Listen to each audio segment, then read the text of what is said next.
Considerado desde a concepção como Rambo em um prédio comercial, a história de Duro de Matar começa em 1987, quando o roteirista Jeb Stuart estava com problemas financeiros após um roteiro comprado pela Columbia Pictures ser abandonado e o contrato com a Walt Disney Pictures não render o suficiente.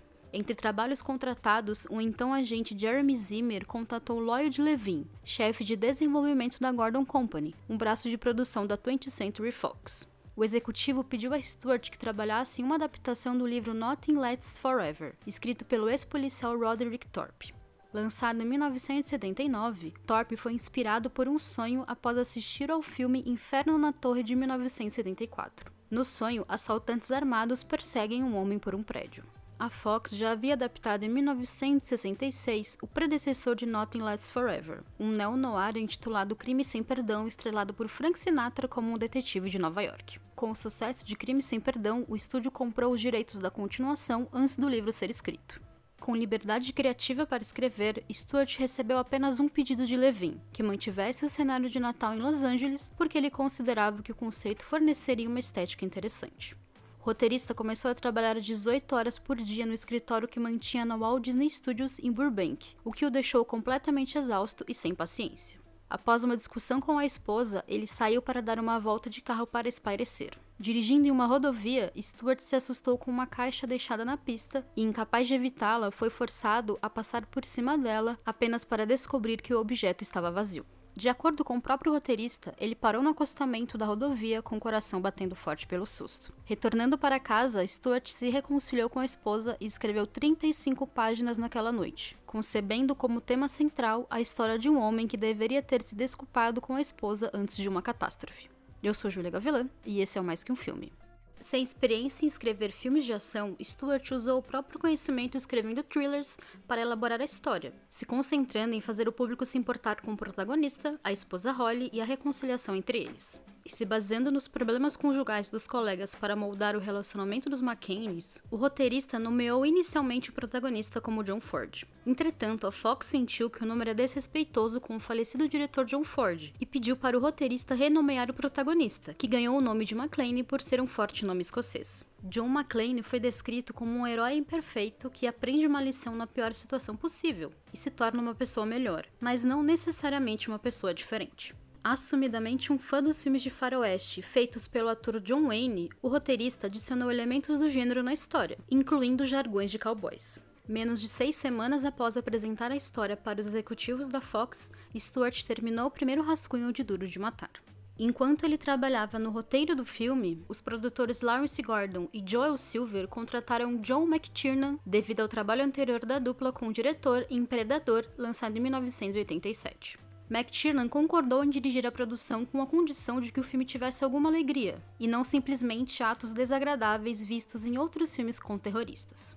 Acreditando Levi por ajudá-lo a entender Nothing Lasts Forever, Stuart adaptou fielmente muitas das sequências do livro, incluindo uma carga de C4 sendo jogada no poço de um elevador. No entanto, o livro é contado inteiramente da perspectiva do protagonista Joey Leland, e os eventos em que ele não está presente não são detalhados. O roteirista precisou criar um novo material para cenas em que McClane não está presente, expandindo ou apresentando personagens. Entre eles, o personagem Poel ganhou uma esposa e filhos, permitindo que ele se relacionasse mais intimamente com McClane. Argyle, que desaparece no início do livro, está presente em todo o rascunho de Stuart, apoiando McClane ao transmitir música nos rádios dos terroristas. Stuart também criou para o filme o ambicioso jornalista Richard Thorberg. O tom do livro também é diferente, sendo mais cínico e nihilista. Na trama original, Leland visita a filha viciada em drogas no prédio da Claxon, onde ela morre ao cair do local ao lado do vilão Anton Gruber. Com uma trama mais política, o livro mostra Gruber enganando ingênuos soldados guerrilheiros para roubar a empresa em apoio a um governo ditatorial. Isso torna as motivações dos vilões menos claras, colocando Leland em constante conflito sobre matá-los, especialmente as mulheres. Descrito como um consultor de segurança de alto nível, Leland é originalmente um homem mais velho e experiente. Stuart achava a história do livro muito triste e fugiu do tom do material, além de acreditar que um herói com mais de 60 anos não fazia sentido. Para obter ideias para os personagens e as cenas, ele fez amizade com o superintendente da construção do Fox Plaza, arranha-céu de Los Angeles ainda em construção, que serviu como cenário para o fictício Nakatomi Plaza, também conhecido como Nakatomi Tower. O profissional permitiu que o roteirista tivesse acesso ao prédio para elaborar as cenas que estariam no roteiro. Stewart entregou o roteiro finalizado em junho de 1987, com o filme recebendo o sinal verde para a produção já no dia seguinte, em parte porque a Fox precisava de um blockbuster para o verão de 1988. Entretanto, o roteiro sofreu inúmeras alterações até e durante as filmagens. O roteirista Steven E. de Souza foi contratado para reescrever a história, já que ele tinha experiência em misturar ação e comédia. Para de Souza, o protagonista da história era o vilão Hans Gruber, já que o conflito da trama não existiria se ele não tivesse planejado o roubo ao prédio. Segundo o roteirista, às vezes você deve pensar em ver o filme pelo ponto de vista do vilão, que está realmente conduzindo a narrativa. Entre as muitas alterações do roteiro, várias subtramas e características de outros personagens além de McClane foram criadas durante as primeiras semanas de filmagens, porque Bruce Willis ainda estava trabalhando na série Moonlighting. Filmando o programa por até 10 horas, Willis só trabalhava em Duro de Matar à noite. Vendo quão exausto o ator estava, McTiernan deu a Willis uma folga para descansar, encarregando de Souza de adicionar novas cenas com outros personagens. Isso inclui a cena do confronto de Holly com Gruber após a morte de Takagi, uma cena introdutória para Thorberg e mais momentos de Powell e os colegas policiais.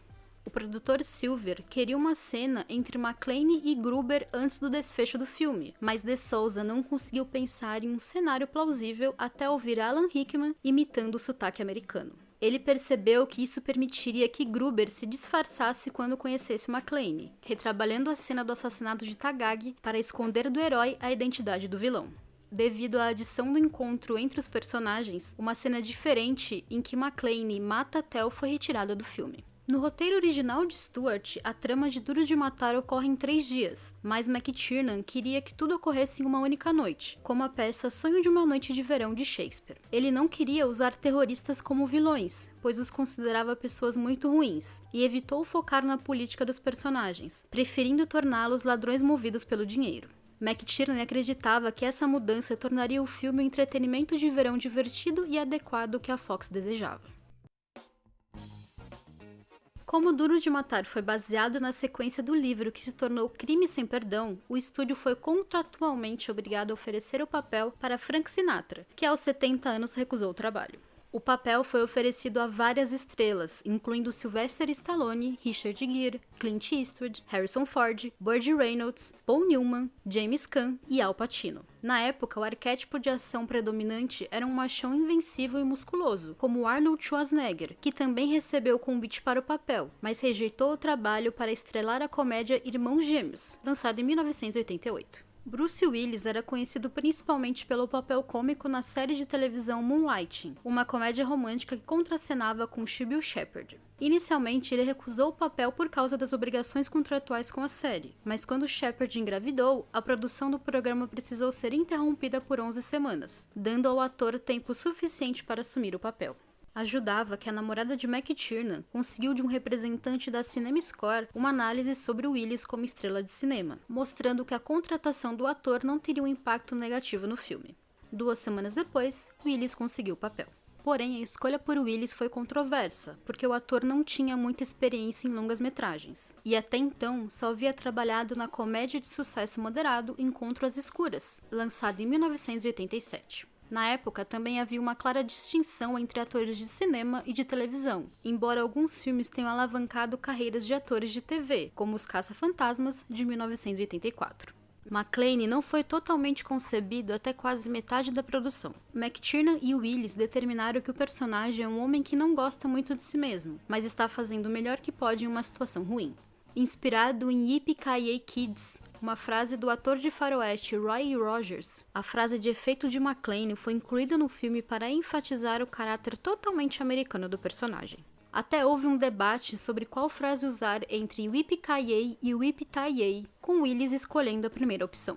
Willis recebeu $5 milhões pelo papel, um salário comparável ao de atores de cinema mais bem-sucedidos e consagrados na época, como Robert Redford. Leonard Goldberg, presidente da 20th Century Fox no período, justificou o valor dizendo que Duro de Matar precisava de um ator com a potência de Willis. Gordon ainda afirmou que a persona comum do ator era essencial para transmitir a ideia de que o herói poderia realmente falhar. Porém, outras fontes da Fox disseram que o estúdio estava desesperado por uma estrela depois do projeto ser rejeitado por tantos atores populares. O próprio Willis afirmou que o estúdio pagou o que achava que ele valia pelo filme e para eles. Enfatizando a fala de Gordon, Willis também descreveu o personagem como diferente dos heróis retratados em filmes do Stallone e do Schwarzenegger. Era consenso entre as pessoas envolvidas no filme que McClane era apenas um cara normal jogado em circunstâncias extraordinárias. Willis se baseou na própria criação como filho de uma família trabalhadora de Nova Jersey para compor o personagem, incluindo algo que ele descreveu como a atitude e o desrespeito à autoridade. Já Hickman foi escalado para o papel por Silver, que o viu atuando na versão da Broadway de As Ligações Perigosas como o vilão Sebastian Valmont. Essa foi a estreia de Hickman em um papel significativo no cinema. Intérprete de Holly McCaney, Bonnie Bedelia foi escalada por sugestão de Willis depois que ele a viu na cinebiografia Dragster, lançada em 1983. O ator Reginald VelJohnson conseguiu o papel de Wal Powell por sugestão do diretor de elenco Jack Burt, com quem havia trabalhado anteriormente. Nomes como Robert Duvall, Jenny Hackman, Lawrence Fishburne e Wesley Snipes foram considerados para o papel. As filmagens principais de Duro de Matar começaram em novembro de 1987, sendo concluídas no início de março de 1988, com um orçamento aproximado de 25 a 35 milhões de dólares. Os trabalhos ocorreram quase inteiramente em e ao redor da Fox Plaza. O local foi escolhido porque era necessário um edifício praticamente desocupado, algo que o arranha-céu ainda em construção oferecia. Para o acordo ser fechado, duas condições foram garantidas: sem filmagem durante o dia e nenhum dano pelas explosões. Ian DeBont, o diretor de fotografia do filme, afirmou que o design do edifício era distinto, o tornando um personagem por si só. Como o edifício era visível à distância, a câmera conseguiu estabelecer tomadas conforme McClane se aproximava dele. A cidade ao redor podia ser vista de dentro do prédio, o que ajudava a sensação de realismo do filme. DeBont frequentemente usava câmeras de mão para filmar os personagens de perto, e usou pouquíssimo storyboard de antemão porque acreditava que eles tornariam o filme redundante. Em vez disso, ele e McTiernan discutiam detalhadamente a filmagem de cada dia, debatendo sobre o sentimento ou sensação que queriam transmitir nas cenas. A principal preocupação do diretor de fotografia era criar cenas dramáticas e não necessariamente visualmente atraentes. DeBont chegou a comentar que usaram sinalizadores reais no filme, que geravam uma fumaça imprevisível que às vezes escurecia a imagem. Para evitar que os locais no prédio fossem semelhantes a escritórios reais pela iluminação fluorescente padrão desse tipo de ambiente, DeBont escolheu pequenas luzes cinematográficas em locais altos. Controlando a iluminação, ele pôde usar um posicionamento de luz menos convencional. A constante mudança de roteiro também significou que alguns cenários foram projetados antes que a produção descobrisse que eles seriam usados. Local onde os reféns são mantidos, o 30º andar do edifício Nakatomi foi um dos poucos cenários. Uma pintura de 120 metros forneceu pano de fundo da cidade vista de dentro do edifício. A composição apresentava luzes animadas e outras técnicas de iluminação para representar o tráfego em movimento, diurno e noturno. O primeiro dia de Willis no set foi em 2 de novembro de 1987. O ator saiu das filmagens de Moonlight para filmar uma das cenas mais importantes do filme, o momento que McClane pula do topo do Nakatomi com uma mangueira de incêndio enrolada na cintura. A acrobacia envolveu um salto de 7,6 metros em uma cama de ar quando uma parede de chamas de 18 metros explodiu atrás dele. Considerada pelo ator uma das acrobacias mais difíceis do filme, a força da explosão o empurrou para a borda da cama de ar, e a equipe se preocupou que ele tivesse morrido. O dublê Ken Bates substituiu Willis quando o personagem estava pendurado no prédio. A cena seguinte, onde McClane atira na janela para entrar novamente no prédio, foi filmada aproximadamente na metade do cronograma de filmagem para que todos os envolvidos ganhassem mais experiência como dublês. A janela era feita de um frágil vidro de açúcar que levou 2 horas para ser montado, o que forçou a equipe a realizar a sequência em poucas tomadas. Em vez de um guincho, uma equipe de dublês posicionada abaixo da janela arrastou a mangueira presa no ator e o puxou para a borda, o que ajudaria a controlar melhor a queda de Willis caso ele caísse. Diferente de tudo que já havia feito até então, o ator achou difícil atuar em Duro de Matar, porque ele estava frequentemente sozinho, sem ter contato pessoal com outras pessoas do elenco. Até por isso, Willis não passou muito tempo livre com o resto do elenco entre as tomadas, optando por ficar ao lado de Demi Moore, com quem estava casado há pouco tempo. Por outro lado, Bedelia e Vel Johnson passaram o tempo livre com Rickman. Quando pediram que Rickman jogasse Holly no chão em uma cena, o ator se recusou porque acreditava que não era uma ação adequada para um homem com uma faceta tão civilizada como Gruber. Além disso, o ator também não acreditava que Holly permitiria que fosse jogada no chão. Com as constantes mudanças na história, o final do filme ainda não havia sido concluído quando as filmagens começaram. No filme finalizado, Theo recupera uma ambulância do caminhão que os terroristas usariam como veículo de fuga. Porém, como essa foi uma adição tardia à história, o caminhão usado era muito pequeno para acomodar uma ambulância. Em outra cena que mostrava os terroristas sincronizando os relógios, também ficava claro que o caminhão estava vazio. Essa cena precisou ser deletada, levando a outras mudanças necessárias. Entretanto, mantiveram a cena da ambulância e a cena dos terroristas chegando de caminhão sem a ambulância. Um pequeno erro de continuidade causado pelas mudanças do roteiro. Conforme escrito no roteiro, McClane percebe que o refém americano que encontra é Gruber, pela marca do relógio que os outros terroristas também estavam usando. Os relógios não eram um ponto de virada estabelecido na história. Isso exigiu a introdução de uma cena heróica em que Gale consegue impedir a fuga de Theo, adicionada ao filme apenas nos últimos 10 dias de filmagens. A produção foi bastante flexível com alguns papéis, mantendo alguns personagens vivos por mais tempo ou os matando mais cedo, dependendo do desempenho dos atores. Com espaço para improvisação, algumas falas foram criadas pelos atores durante as filmagens, especialmente diálogos e momentos entre os terroristas.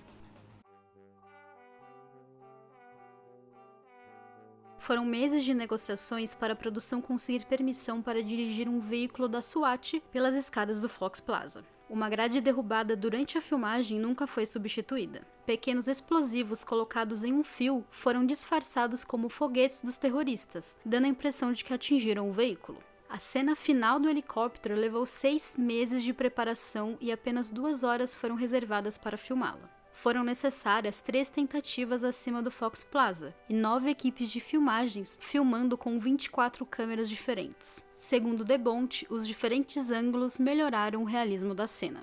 A equipe ainda usou dispositivos semelhantes a morteiros cheios de propano para as explosões. Eles levavam 10 minutos para serem instalados e ofereciam uma explosão de 6 segundos. Para a explosão do telhado do Nakatomi, a equipe criou um modelo em miniatura, a única usada no filme. Apesar do acordo de não danificarem o local, a equipe cometeu alguns erros. Na cena em que McClane joga C4 no poço do elevador para impedir o ataque, a equipe de efeitos estourou sem querer todas as janelas de um andar do prédio. Alguns dos residentes do Fox Plaza ficaram tão frustrados com os escombros e a destruição ao redor do prédio que se recusaram a desligar as luzes dos escritórios para as filmagens externas do edifício. Um trunfo do filme, Duro de Matar precisou do trabalho árduo de dublês e dos próprios atores. Devido a um acidente fatal no set de No Limite da Realidade, lançado em 1983, a percepção sobre acrobacias no cinema havia mudado há pouco tempo. Mesmo assim, Willis insistiu em realizar a maioria das próprias acrobacias, incluindo ficar em cima de um elevador funcionando.